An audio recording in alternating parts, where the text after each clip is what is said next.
নমস্কার বন্ধুগণ, football tube আপনাদের সকলকে জানাই স্বাগত। আজকে প্রচুর আপডেট রয়েছে, প্রচুর মানে প্রচুর, কিন্তু মেনলি আমি আপডেটগুলোকে দেখাবো দুটো টিমের ওপর দিয়ে, মুম্বাই সিটি এফসি এবং মোহনবাগান। কারণ তাদের সাথেই লিঙ্কড আপডেট রয়েছে আজকে প্রচুর, তাদের আউটগোয়িং এবং ইনকামিংয়ের আপডেট। এবার প্রথমে একটা সোল আপডেট দিয়ে দিই বেঙ্গালুরু এফসিকে নিয়ে। বেঙ্গালুরু এফসি কিন্তু আলেকজান্ডার জোভানোভিচকে নিউ কন্ট্রাক্ট দিয়ে দিয়েছে। অস্ট্রেলিয়ান ডিফেন্ডার, সে কিন্তু বেঙ্গালুরুতেই থাকতে চলেছে পরের সিজনটা। এরপরে চলে আসছি মুম্বাই সিটি এফসি থেকে আউটগোয়িং প্লেয়ার্স, যারা কিন্তু অন্য ক্লাবে যাচ্ছে। প্রথমে চলে আসছি গোলকিপার মোহাম্মদ নওয়াজ। মোহাম্মদ নওয়াজ কিন্তু চেন্নাই এফসিতে সাইন করছে। দেবজিৎ মজুমদার ইস্টবেঙ্গলে সাইন করেছে এবং দেবজিতের জায়গাতেই বলা যেতে পারে মোহাম্মদ নওয়াজকে কিন্তু চেন্নাই নিয়ে আসছে। এরপরে চলে আসছি বিনীত রায়। বিনীত রায় কিন্তু পাঞ্জাব এফসিতে সাইন করে ফেলেছে, এরকমই কিন্তু আপডেট বেরিয়ে আসছে। কালকে থেকে জল্পনা বেরিয়ে আসছে যে বিনীত রায়কে কিন্তু কেবিএফসি সাইন করাতে চাইছে, কিন্তু লাস্ট অবধি কেবিএফসি এই ডিলটা ক্র্যাক করতে পারে না এবং সেই ডিলটা ক্র্যাক করে কিন্তু পাঞ্জাব। এরপরে চলে আসছে কিন্তু মুম্বাইয়ের আরও দুটো আউটগোয়িং ঠিক বলা যাবে না, লোন ডিলে রাউলিন বোর্জেস গোয়াতে খেলছিল এবং সে সেখানেই পার্মানেন্ট ডিল সাইন করছে। নাওচা সিং কেবিএফসিতে খেলছিল, লোন ডিলে সে সেখানেই পার্মানেন্ট ডিল সাইন করছে। আমায় আনোয়ারের লোন ডিলে ওএফসিতে খেলছিল, মানে ওড়িশা এফসিতে, এবং সেখানে সে আরও 1 বছর লোনে থাকতে চলেছে এবং সেটাই তার মুম্বাই সিটি এফসিতে কিন্তু লাস্ট কন্ট্রাক্টেড ইয়ার। তো এরপর সে আর মুম্বাইতে থাকবে কি না সেটা সময় বলবে, আশা করি আর থাকবে না, কারণ সে সেখানেই সেটেল হতে চাইছে ওড়িশা এফসিতে। আর মুম্বাই সিটি এফসি থেকে আরও আউটগোয়িং রয়েছে George Pereira Diaz, Alberto Noguera. এরা দুজনেই কিন্তু বেঙ্গালুরুতে সাইন করে ফেলেছে, এরকমই কিন্তু আপডেট। তিরির আপডেটটাও কিন্তু কনফার্ম ছিল, বাট এখন যেটা আপডেট পাওয়া যাচ্ছে তিরিকে পিটার ক্যাটকি রাখতে চাইছে। তো জানি না এই আপডেটটা কতটা অথেন্টিক, কারণ কাল অবধি এরকমই আপডেট ছিল যে তিরিও এই দুই বিদেশির সাথে কিন্তু চলে যাচ্ছে বেঙ্গালুরু এফসির দিকে। George Pereira Diaz, Alberto Noguera আর তিরি, এই তিনটে প্লেয়ারই কিন্তু বেঙ্গালুরু এফসিতে সাইন করছে, এরকমই কিন্তু আপডেট বেরিয়ে এসেছিল। এবার এটাই দেখার যে তিরিকে মুম্বাই সিটি এফসি ধরে রাখতে পারে কি না। আর রাহুল ভেকেও কিন্তু বেঙ্গালুরু এফসিতে চলে যাচ্ছে, এরকমই কিন্তু আপডেট বেরিয়ে এসছে। এরপরে চলে আসছে কিন্তু গুরকিরাত সিংয়ের কথায়। গুরকিরাত সিং কিন্তু চেন্নাই এফসিতে চলে যাচ্ছে মুম্বাই সিটি এফসি থেকে, এরকম কিন্তু আপডেট বেরিয়ে এসছে। এবং এইগুলো ছিল মুম্বাই সিটি এফসি থেকে আউটগোয়িং। এবার মুম্বাই সিটি এফসির ইনকামিং আপডেটগুলো এক এক করে দিয়ে দিই। আদ্রিয়ান লুনা, কেবিএফসির প্রাণভোমরা আদ্রিয়ান লুনাকে কিন্তু মুম্বাই অফার করেছে, সে কিন্তু মুম্বাইতে আসতে পারে, এরকমই কিন্তু আপডেট বেরিয়ে আসছে। এরপরে চলে আসছি গিয়ানমার নিকুম কিন্তু লোনে খেলছিল মুম্বাই সিটি এফসি থেকে ইন্টারকাশিতে, সে কিন্তু সেখানে যথেষ্ট ভালো পারফর্ম করে এই বছর, যার জন্য কিন্তু মুম্বাই চাইছে যে গিয়ানমার নিকুমকে তারা আবার তাদের টিমে ফিরিয়ে আনবে। এরপরে চলে আসছি জয়াস রানে কিন্তু লোনে খেলছিল মুম্বাই সিটি এফসিতে ফ্রম বেঙ্গালুরু এফসি, এবং এটাই শোনা যাচ্ছে যে জয়াস রানে কিন্তু মুম্বাই সিটি এফসিতেই পার্মানেন্ট ডিল সাইন করতে চলেছে। এরপরে চলে আসছি গোকুলম কেরালার এই বছর সেরা ভারতীয় প্লেয়ার এবং সেরা ভারতীয় উইঙ্গার বলতে পারি, পিএন নৌফল মোহামেডান এফসির বিরুদ্ধেও একটা খুব ভালো গোল করেছিল গোকুলামের হয়ে। তো এই নৌফলকে কিন্তু মুম্বাই সিটি এফসি সাইন করিয়ে নিয়েছে, এরকমই কিন্তু আপডেট বেরিয়ে আসছে। এরপরে চলে আসছে কিন্তু লালরিনজুয়ালা লালবিয়াকনিয়ার কথায়।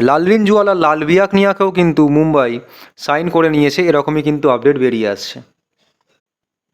এই লালরিনজুয়ালা লালবিয়াকনিয়া কিন্তু এইবারে কিন্তু ইন্ডিয়ান টপ স্কোরার হয়েছে আই লিগে। সুনীল ছেত্রীর রেকর্ডটা বোধহয় ভেঙেছে, তো সেই প্লেয়ারটাকে কিন্তু নিয়ে আসতে চাইছে মুম্বাই, এরকমই কিন্তু আপডেট বেরিয়ে আসছে। এবং মুম্বাইয়ের আর একটা বড়ো ইনকামিং হচ্ছে ব্র্যান্ডন ফার্নান্ডেজ।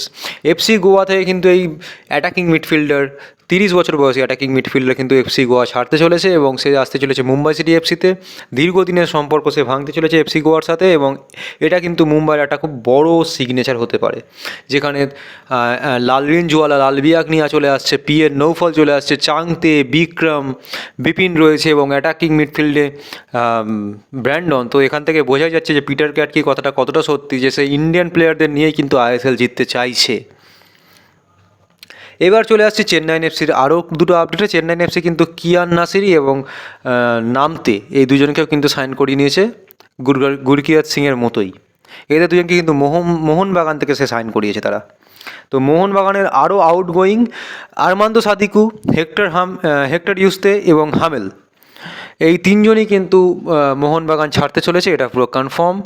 জনি কাউকে ছাড়বে কি না সেটা নির্ভর করবে জনি কাউকোর ফিটনেস কীরকম থাকে অগস্ট মাসে এসিএল ট্যুর বা এএফসি চ্যাম্পিয়ন্স লিগ ট্যুর ম্যাচের সময়, তার উপর নির্ভর করেই কিন্তু জনি কাউকোর ভাগ্য নির্ভর করবে।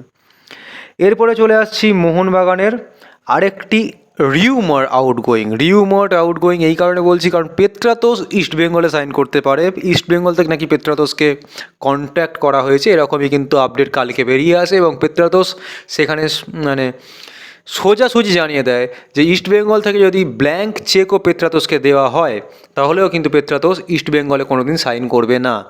তো এটা একটা সোজাসুজি জবাব। তো পেত্রাতোস ইস্টবেঙ্গলে আসছে না, আর আসবেই বা কী করে, সে কিন্তু মোহনবাগানে কন্ট্রাক্ট এক্সটেনশানে সাইন করে ফেলেছে অলরেডি।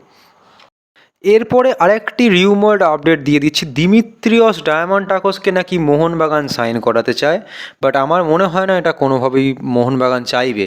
যেখানে জ্যামি ম্যাকলারেন চলে আসছে, হ্যাঁ এই আপডেটটাও দিয়ে দিচ্ছি একটু পরে, যেখানে জ্যামি ম্যাকলারেন চলে আসছে, দিমিত্রি পেত্রাতোস আছে এবং জেসন কামিংস আছে, সেখানে কিন্তু ডায়ামান্টাকোসের আর কোনো জায়গা নেই।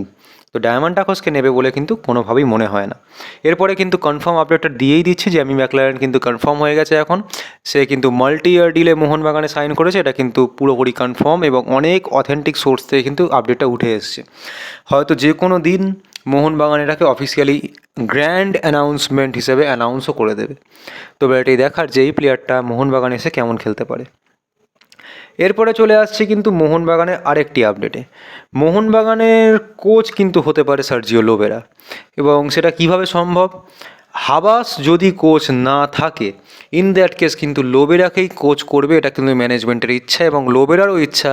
যেহেতু পরের বছর ওড়িশা এফসি তাদের বাজেট কাট করছে, তো ওড়িশাতে আর সে থাকতে চাইছে না, সে কিন্তু মোহনবাগানের কোচ হতে চাইছে।